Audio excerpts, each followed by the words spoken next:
bem-vindos a esta Casa de Luz. Iniciaremos com uma leitura do livro Vinha de Luz, de Chico Xavier. E se chama Substitutos. É razoável que o administrador distribua serviço e responda pela mordomia que lhe foi confiada. Detendo encargos da direção, o homem é obrigado a movimentar grande número de pessoas. Orientará os seus dirigidos, educará os subalternos, dar-lhe-ás incumbências que lhes apurem as qualidades no serviço. Ainda assim, o dirigente não se exime das obrigações fundamentais que lhe competem. Se houve alguém que poderia mobilizar milhões de substitutos para o testemunho na crosta da terra, esse alguém foi Jesus. Dispunha o Senhor de legiões de emissários esclarecidos. Mantinha incalculáveis reservas ao seu dispor. Poderia enviar ao mundo iluminados filósofos para renovarem o entendimento das criaturas, médicos sábios que curassem os cegos e os loucos, condutores fiéis dedicados a ensinar o caminho do bem. Em verdade, desde os primórdios da organização humana, mobiliza o Senhor a multidão de seus cooperadores diretos, a nosso favor, mesmo porque são suas mãos divinas enfeixem o poder administrativo da terra. Mas urge reconhecer que no momento julgado essencial para o lançamento do reino de Deus, entre os homens, veio Ele mesmo, à nossa espera de sombras e conflitos. Não enviou substitutos ou representantes, assumiu a responsabilidade de seus ensinamentos e sozinho suportou a incompreensão e a cruz. Inspiremo-nos no Cristo e atendamos pessoalmente ao dever que a vida nos confere. Perante o Supremo Senhor, todos temos serviço intransferível. Então, nesse momento, eu convido a todos que fechemos nossos olhos. É o momento da prece, o momento em que nos conectamos com a espiritualidade. Senhor e Mestre Jesus, nosso amigo, estamos nos apresentando diante de vós. Tu que nos conheces desde as mais remotas eras e sabes das nossas enormes dificuldades, que temos para estar em alguns instantes contigo. Mas o esforço pessoal de cada um de nós em buscar-te ao longo das diversas existências, hoje, através da doutrina espírita, faz-nos enriquecer e pensar mais em nossos ensinamentos, em vossos ensinamentos. Ampara-nos nesta noite, através dos nossos benfeitores, nesta noite de estudo, enriquecimento cultural, através da palestrante que nos faz companhia. Mas também nós te rogamos que diante de nossas ansiedades, necessidades, possas acalentar o nosso espírito através da tua mansidão. Abençoa-nos nesta noite, Senhor, e que assim seja. Então, para fazer a reflexão desta noite, convido a Tuti, Sônia, para fazer uso da palavra. Seja bem-vindo. Obrigada, Elisa.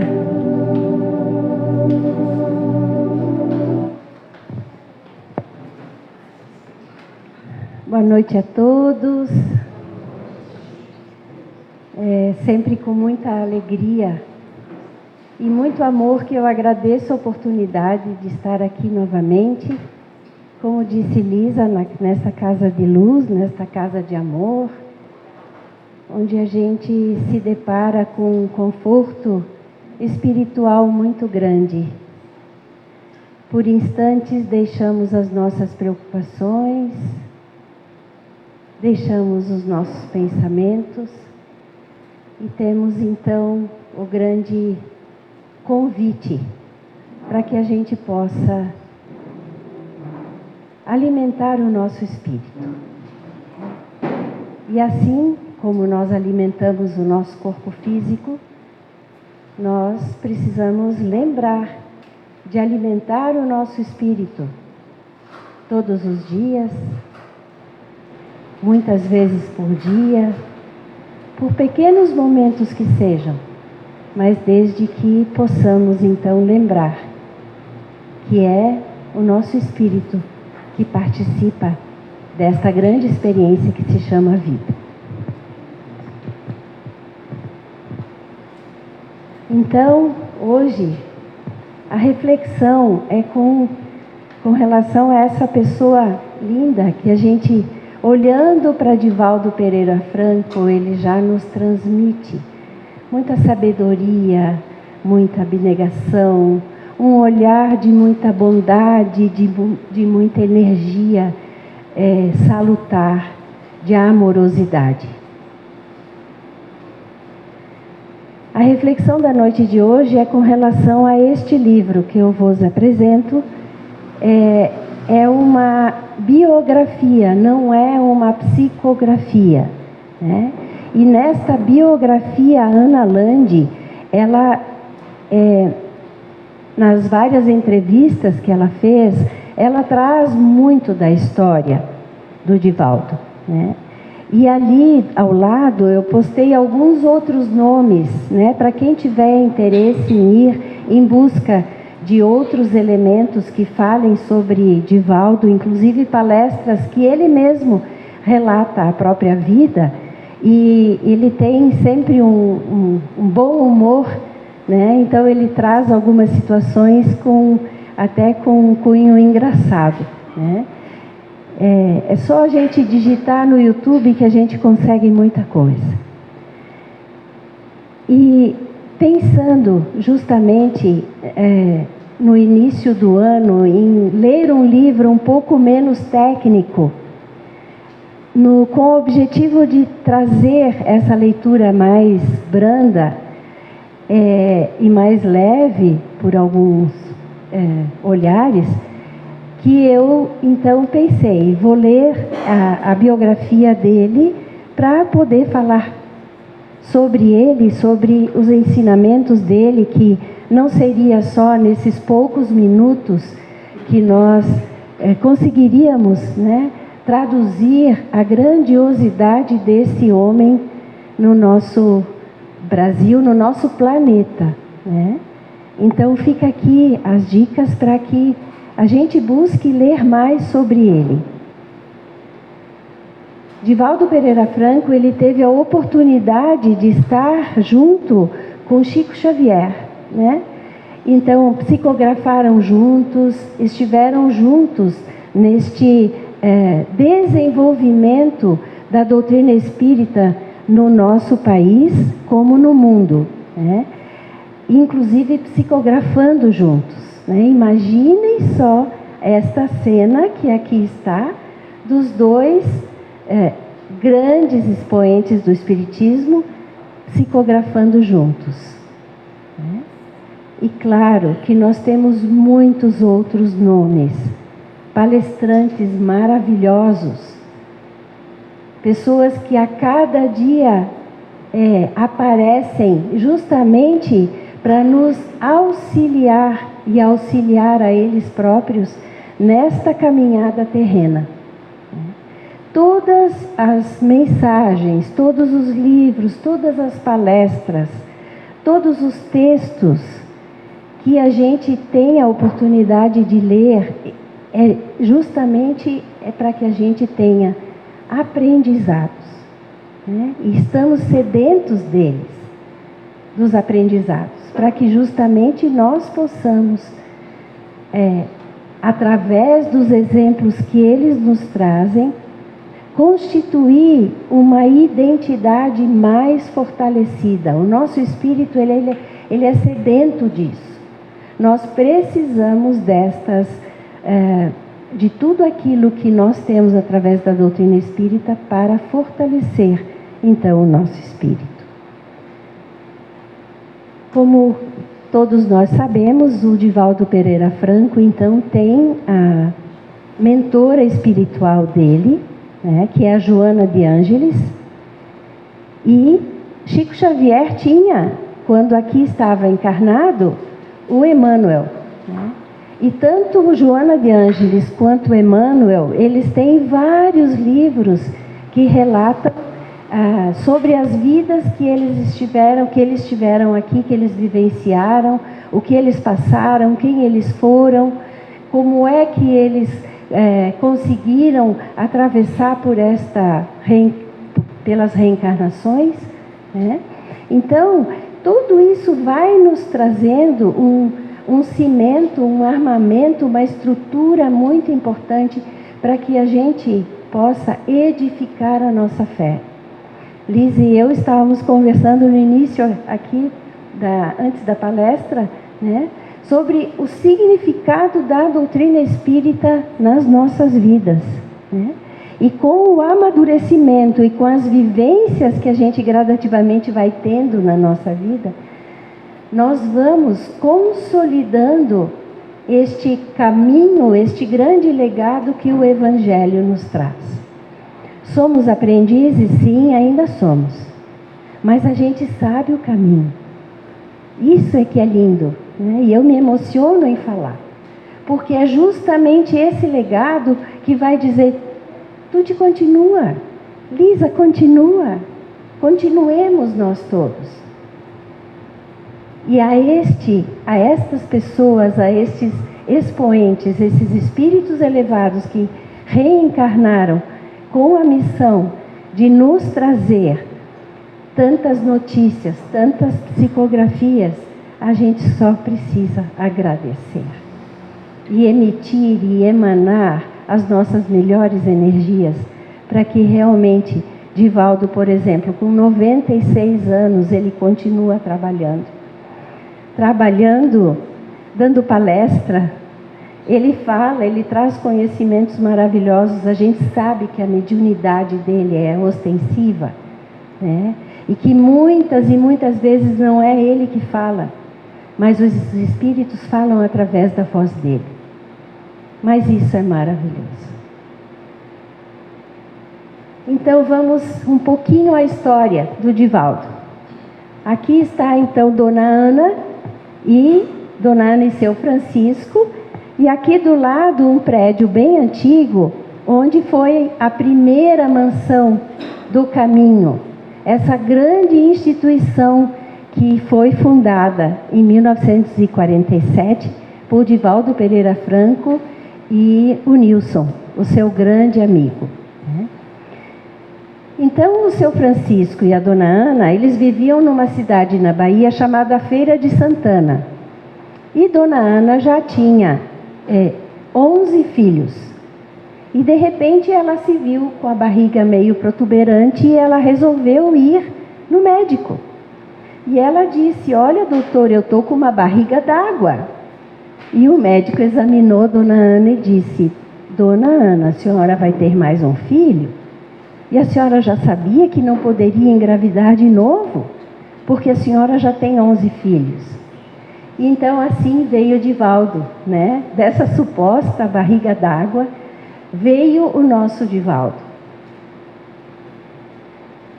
Essa figura é uma figura aleatória de uma sala, na época de 1900, que eu peguei na internet, só para a gente poder visualizar o que aconteceu com Divaldo quando ele tinha 4 anos e meio. Ele estava brincando na sala da casa, da família, e de repente ele viu que entrou uma senhora com vestido longo, os cabelos presos, e a senhora disse para ele: eu sou sua avó, vá chamar sua mãe. né? E ele correu para a cozinha e foi chamar a mãe. E ele disse: mãe, tem uma senhora lá na sala que diz ser minha avó. E ela disse: Divaldo, a gente não deve mexer com os mortos. Mas Divaldo não entendeu, porque para ele ela estava ali viva, né?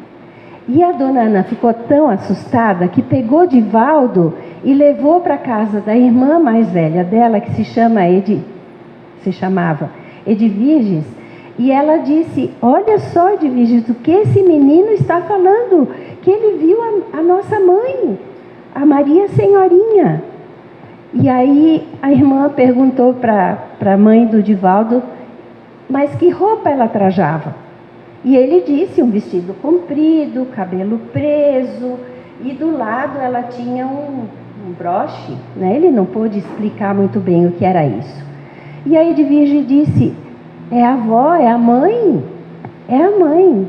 E foi assim que eu vesti a minha mãe quando levamos o corpo dela para a sepultura. E Dona Ana não conheceu a mãe.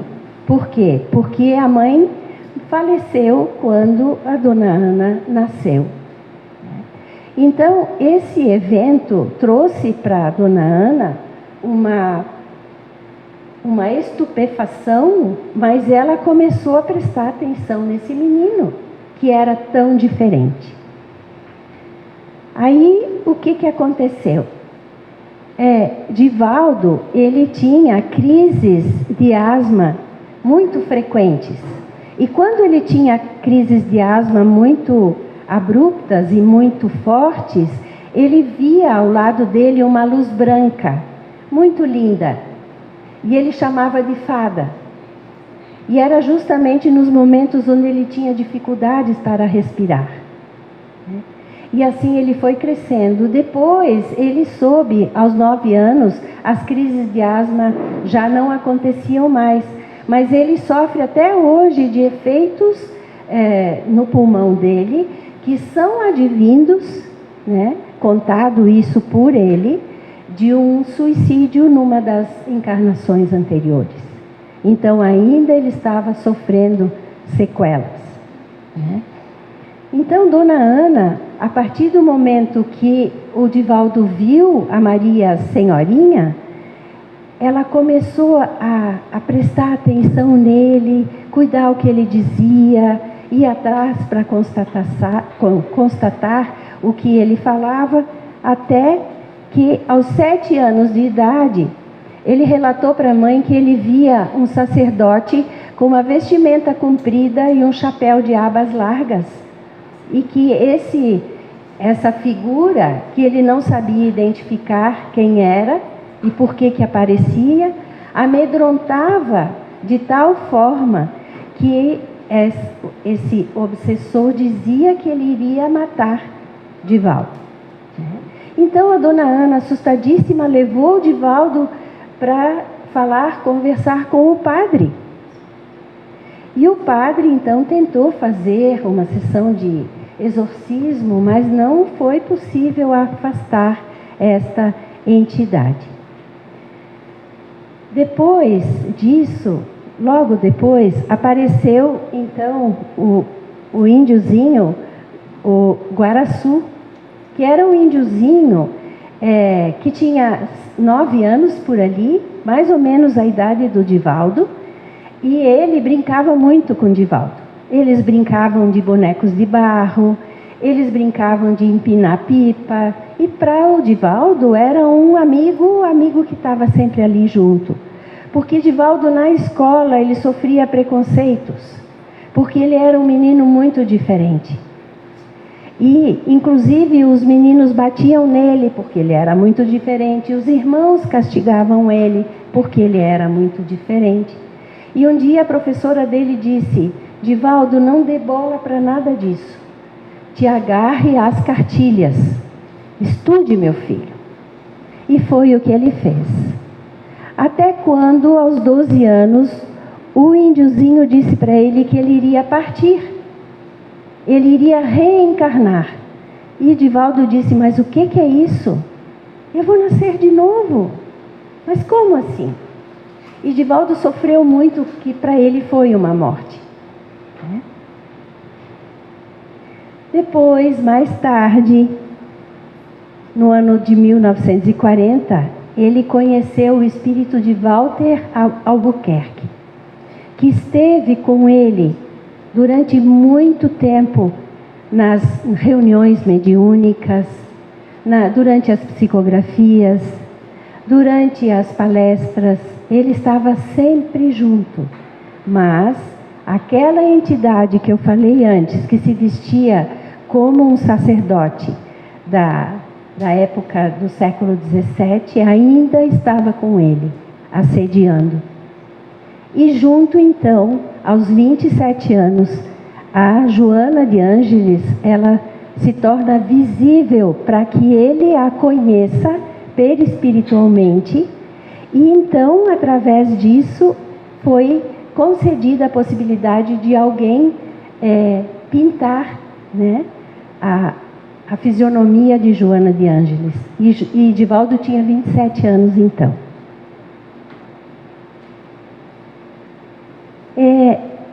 Divaldo tinha muitas visões muito aterradoras. Divaldo sofria assédio deste espírito obsessor muitas vezes, e Divaldo tentava falar com ele e pedia perdão, e dizia que ele estava agora construindo uma nova vida diante dos preceitos de Jesus, e que ele poderia ir embora, ele poderia descansar ou trabalhar na espiritualidade, mas ele gostaria de ter paz, porque esse espírito obsessor, ele assediava tanto Divaldo, que muitas vezes Divaldo, se deslocando do trabalho até em casa, esse obsessor interferia em pessoas que passavam por Divaldo, e Divaldo chegava a apanhar, né? Certa vez, ele foi de encontro a um vidro de uma joalheria, e ele cortou todo o vidro, justamente empurrado por uma pessoa que pôde entrar na vibração desse obsessor, e aí essa pessoa então, sem ter consciência, machucou Divaldo através deste obsessor que não parava de investir contra ele. E Divaldo se acostumou tanto com isso, que ele disse: eu tenho que agir direito, porque lá vem o meu fiscal. Então, toda vez que Divaldo tinha um pensamento, digamos assim, com uma vibração menor, era a porta aberta para o obsessor chegar e obsediá-lo e falar coisas horríveis para ele. E ele foi então apelidado, esse obsessor, de Máscara de Ferro, porque era assim que ele se mostrava perispiritualmente para Divaldo, uma máscara pegando fogo. Então aí eu vejo que tem mais um grande ensinamento para nós, porque todos nós já vivemos outras vidas, todos nós. Nós lembramos do que fizemos? Não lembramos. Nós temos a gratidão e a graça que nos concede Deus para que a gente esqueça. Mas a gente esquecendo, nós espíritas sabemos que nós estamos aqui reparando os débitos contraídos no passado. E justamente esses débitos que nós contraímos no passado foram com pessoas muito próximas, que inclusive compõem a nossa família.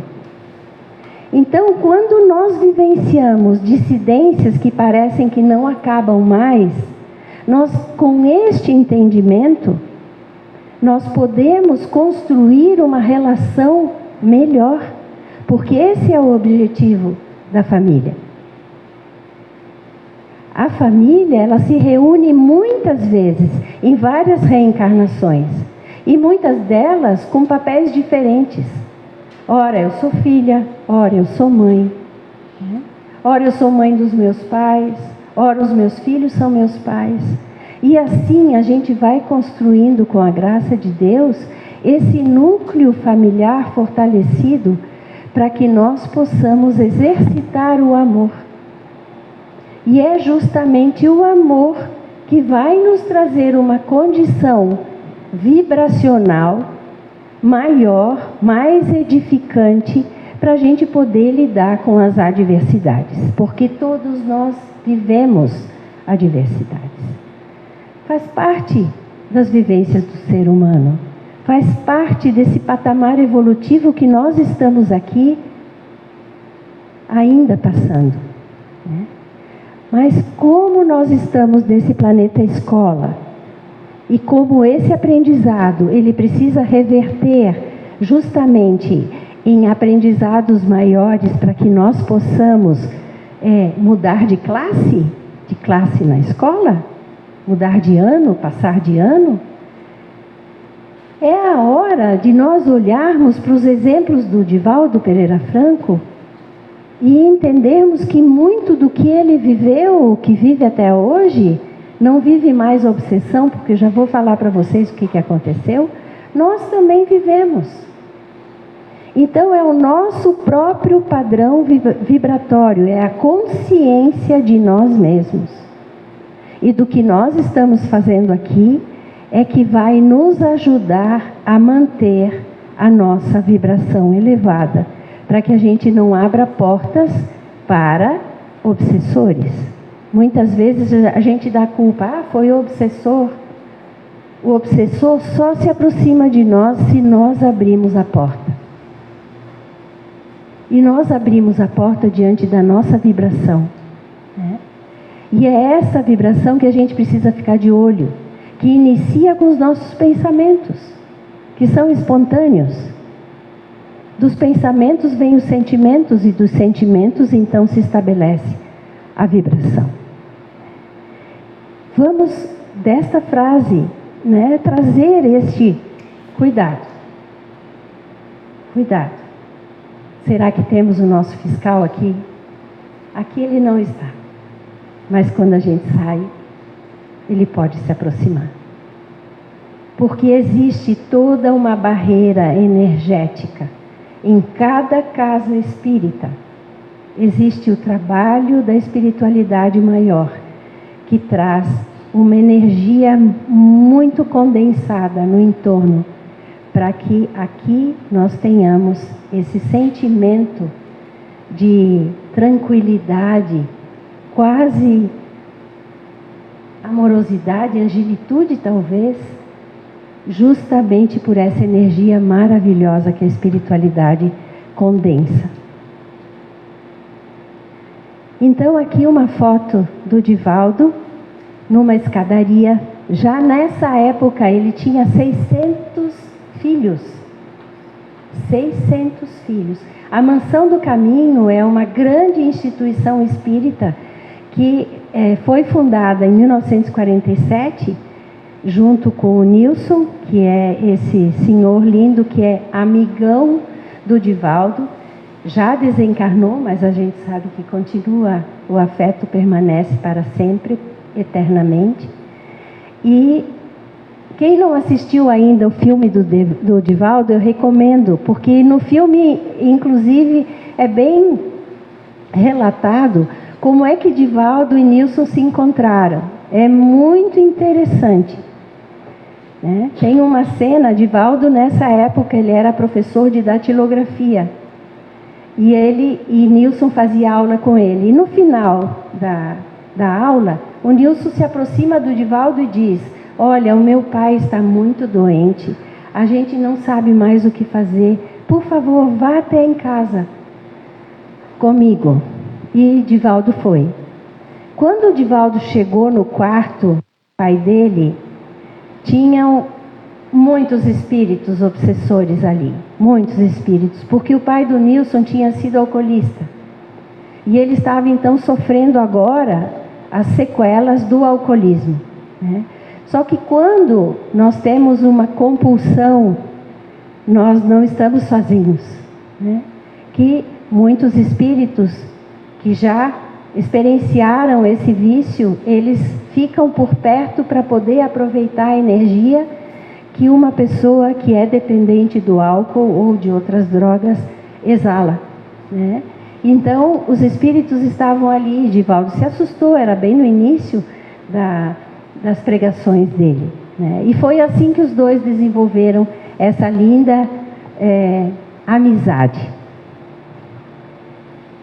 Então, a pergunta que vem é: quais são os alimentos para nosso espírito que nós poderemos buscar com esses magníficos exemplos de moralidade? Fé, caridade, abnegação, humildade, comprometimento, determinação, tendo essas referências, a missão de total dedicação para o irmão. Divaldo abdicou de toda e qualquer vida que aqui no planeta Terra a gente passa diante da fase que a gente está passando, né? Divaldo não namorou, Divaldo não casou, não constituiu família. Divaldo fez justamente a família dele na mansão do caminho. Então fica justamente essa reflexão para a gente. E justamente o que aconteceu, então agora eu vou contar para vocês, com o espírito obsessor. O Divaldo já tinha 600 filhos registrados, de crianças abandonadas. E ele mantinha a mansão do caminho com recursos da coletividade, porque ele trabalhava no antigo INAMPS, era IAPAS, uma coisa assim. E ele tinha um salário de funcionário público, ele tinha um salário muito pequeno. Então, certo dia, chegou um bebezinho que foi encontrado, infelizmente, na lata do lixo. E ele pegou essa criança e ele disse: meu Deus, como é que eu vou fazer para alimentar mais uma boca? E a criança estava toda machucada. E aí, nesse instante, se aproximou dele o Máscara de Ferro, o espírito que obsediou ele a reencarnação inteira e tantas outras. E ele disse: acolhe essa criança, que essa criança, ela é minha mãe. Então era a mãe dele renascendo no corpinho de uma criança e tendo a oportunidade de viver com Divaldo. E que não foi fácil a vivência dela com Divaldo, porque ela era uma menina muito arredia. Até que, então, Divaldo foi compreendido por esse espírito obsessor, né? Através da caridade. Através da caridade do acolhimento deste bebezinho, e que o espírito obsessor percebeu que era sua mãe que estava ali reencarnada. Depois, quando essa menina cresceu, ela morou na casa do caminho, na mansão do caminho, ela se desenvolveu ali, ela casou ali, e quando ela engravidou, foi a oportunidade do Máscara de Ferro reencarnar na mansão do caminho, através da caridade, através da abnegação e desse trabalho maravilhoso que Divaldo Pereira Franco faz até hoje. Para a gente olhar um pouco para a mediunidade, mediunidade é algo que muitas pessoas reconhecem, muitas pessoas não conhecem e muitas pessoas não sabem nem a possibilidade do que é isso, né? Então, da Revista Espírita, a mediunidade e a inspiração. Isso em 16 de fevereiro de 1864 foi escrito. Sob suas formas variadas ao infinito, a mediunidade abarca a humanidade inteira, como um feixe ao qual ninguém poderá escapar.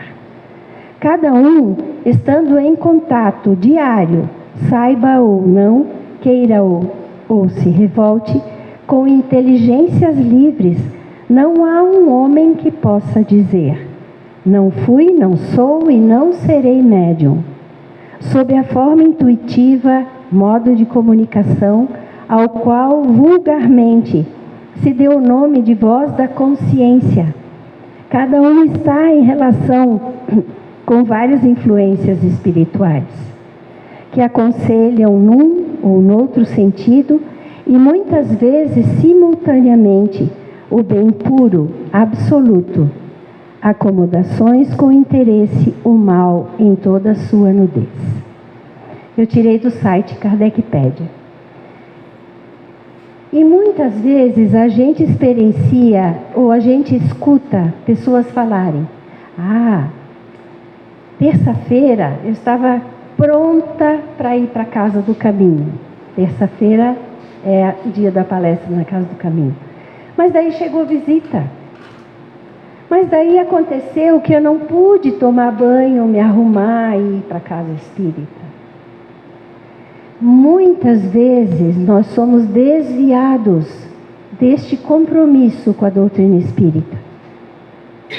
Mas aí que vale a nossa persistência, o nosso conhecimento e o nosso entendimento que aqui nós estamos de passagem. Neste planeta material que traz muitas coisas boas para a gente, a maravilhosa natureza que esse planeta tem. E que muitas vezes nós esquecemos que esses dois mundos, eles vivem paralelamente o tempo inteiro conosco. Então o que vale? O que nós precisamos é manter a nossa persistência. Chegou visita na hora de ir para a casa espírita? Convida, leva junto. Chegou visita na hora do evangelho no lar? Leva junto, faz junto o evangelho, convida, apresenta. Né? Diz o que é que a família está fazendo. Né? Já existe aí uma divulgação do evangelho, da doutrina espírita. Então é essa persistência que ela vai gradativamente aumentando quando nós alimentamos a nossa alma. E junto com o alimento da nossa alma, nós estamos gradativamente construindo a fé. E a fé que move montanhas, sim.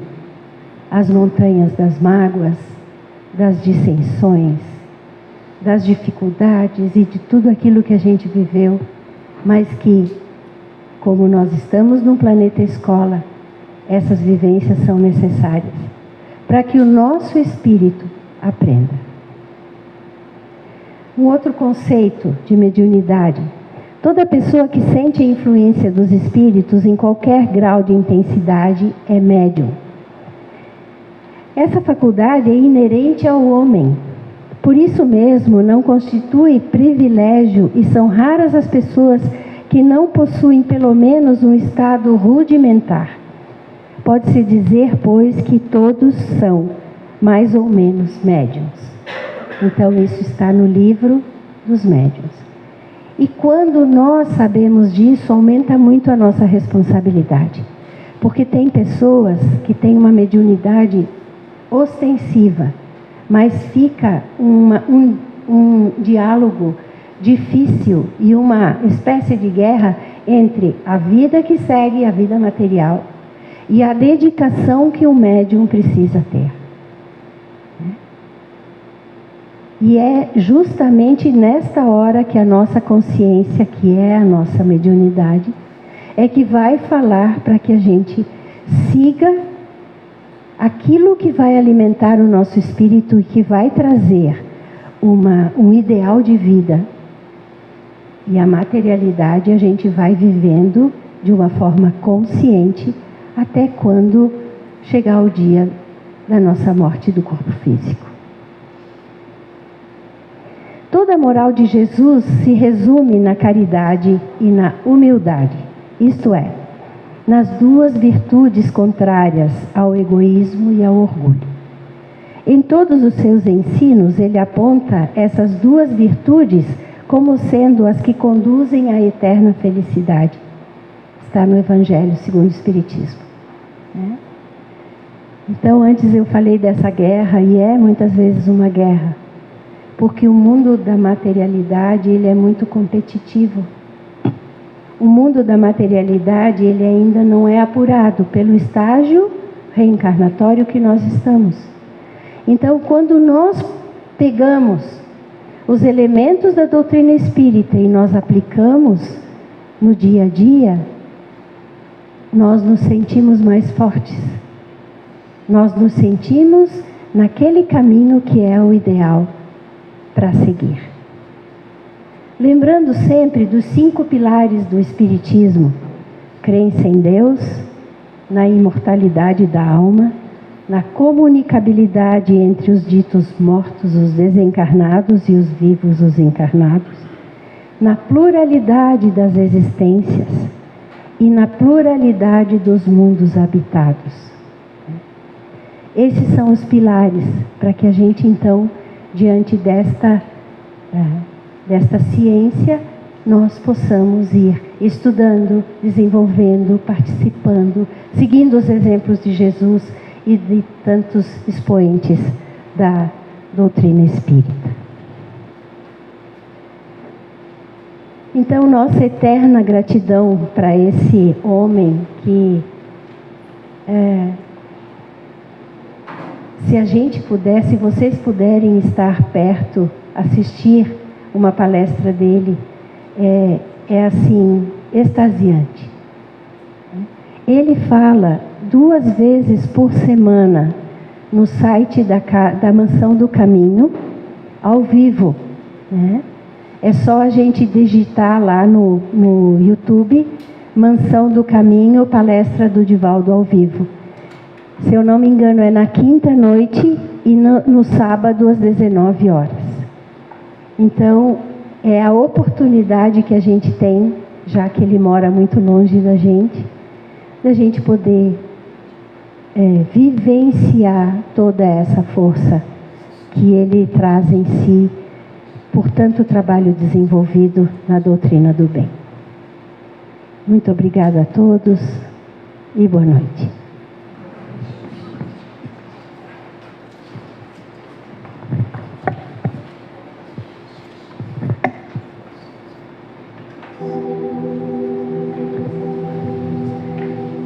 Agradecemos então a Tuti, muito obrigada, uma bela reflexão sem dúvida.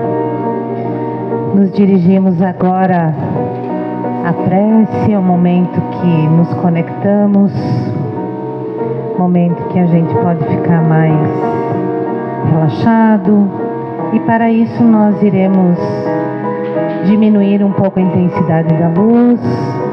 Convido os nossos trabalhadores, onde será aplicado o passe.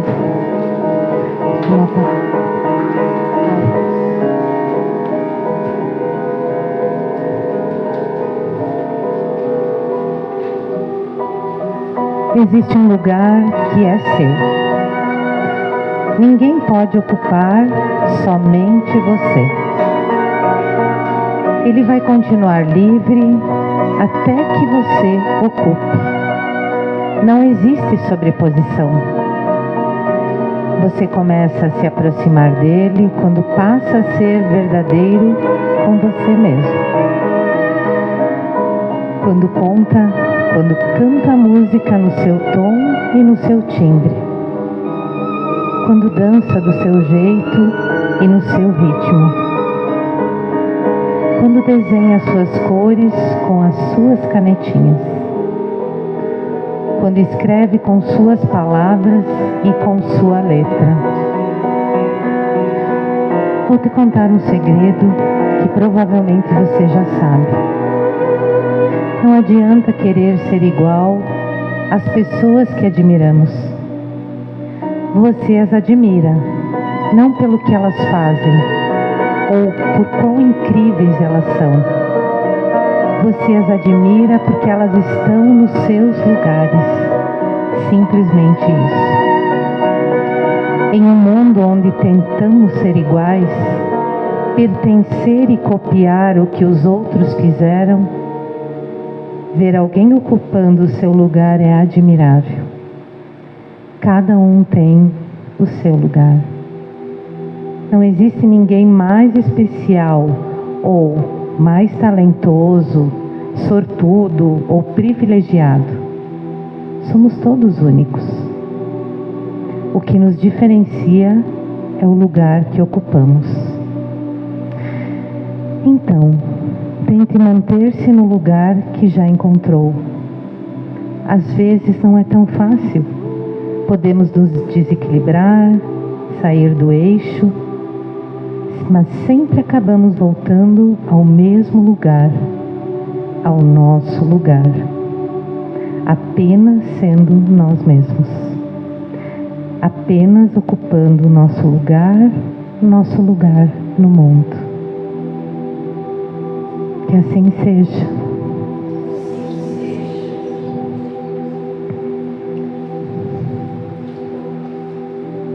Uma boa noite a todos. Bom retorno aos nossos lares. Muito obrigada.